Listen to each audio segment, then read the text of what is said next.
Кайырлы күн, достар. Бүгін біз орташа жылдамдықтың формуласын түрлендіретін боламыз. Жалпы жағдайда орташа жылдамдық дегеніміз жол бірнеше бөлікке бөлінгенде, сол әр бөліктегі дененің жүріп өткен жолының соған кеткен уақыттарының қатынасына тең шама. Сонда біздің орташа жылдамдығымыз жол неше бөлікке бөлінсе, сол бөліктегі жүрілген жолдарының қосындысы SN және соған кеткен уақыттарының қосындысына қатынас алынады. Енді осы жерде жол екі ғана бөліктен тұрса және олардың жүрген жолдар тең болса, сол кезде біздің орташа жылдамдығымыз қандай болады, соны түрлендіріп көрейік. Біріншісі, жүрілген жолдары тең болса. Жол екі ғана бөліктен тұр дейік. Орташа жылдамдықтың формуласы жалпы бізде уақыт дегеніміз жүрілген жолдың жылдамдыққа қатынасымен анықталады. Т1 дегеніміз S1 және V1-ның қатынасына тең. Т2-міз S2 бөлінген V2-ге тең. Сол шамаларды орнына қояйық. Орташа жылдамдығымыз жол екі ғана бөліктен тұр. S1 қосылған S2, Т1 қосылған Т2-ге. Жолдың өзін жазамыз. Уақыттың орнына S1 бөлінген V1 қосылған S2 бөлінген V2-ге. Бөлшектің бөлімін ортақ бөлімге келтіреміз. Мұнда V1-ден бердік, мұнда V2-ден бердік. Сонда біздің теңдеуіміз бізде жүрілген жол тең болғандықтан жай ғана S деп белгілеп алсақ болады.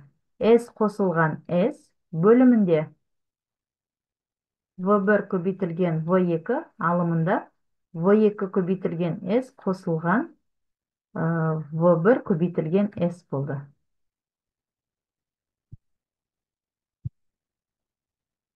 Енді жүрілген жолдары тең болса, екеуі қосылып 2S болады. Мұнда бөлшектің бөлімінде S-ті жақшаның сыртына шығарып жібереміз. Мынау бөлімінде көбейтіліп тұрған шама теңдіктің екінші жағына көбейтіліп ауысып кетеді. Сонда S-ті жақшаның сыртына шығарсақ, V1 қосылған V2 қалды. Бөліміндегі екі жылдамдықтың көбейтіндісі алымына шығады. V1 көбейтілген V2 деп. Жүрілген жолдар қысқарды. Сонда орташа жылдамдықтың формуласы 2 V1 көбейтілген V2, V1 қосылған V2 деп түрленді. Уақыттары тең болған кезде орташа жылдамдықтың түрлендіруін қарастыратын боламыз. Сонда Т1 Т2-ге тең болса, дененің жүріп өткен жолының формуласы ол жылдамдық пен уақыттың көбейтіндісіне тең еді. Мұнда S1 десек, V1 Т1. Сол сияқты S2-міз V2 көбейтілген Т2-ге тең. Орташа жылдамдықтың формуласын жазып шықсақ, дене екі ғана бөліктен бөлінген, жол екі ғана бөлікке бөлінген. S1 қосылған S2, Т1 қосылған Т2. Орнына қоямыз. S1-міз бұл V1 көбейтілген Т, яғни біздің жүріп өткен жолымыз тең болғандықтан оны Т деп қарастыра аламыз. Қосылған V2 көбейтілген Т. Бөлімінде Т1-ді де біз Т деп қарастыра аламыз. Т қосылған Т. Алымынан Т-ны жақшаның сыртынан шығарып жіберсек, V1 қосылған V2. Бөлімінде Т-ға Т-ны қоссақ 2Т. Т мен Т қысқарды. Орташа жылдамдықтың формуласы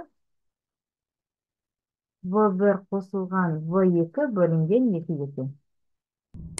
Міне орташа жылдамдықтың формуласын қысқаша осылай түрлендіріп алуымызға болады.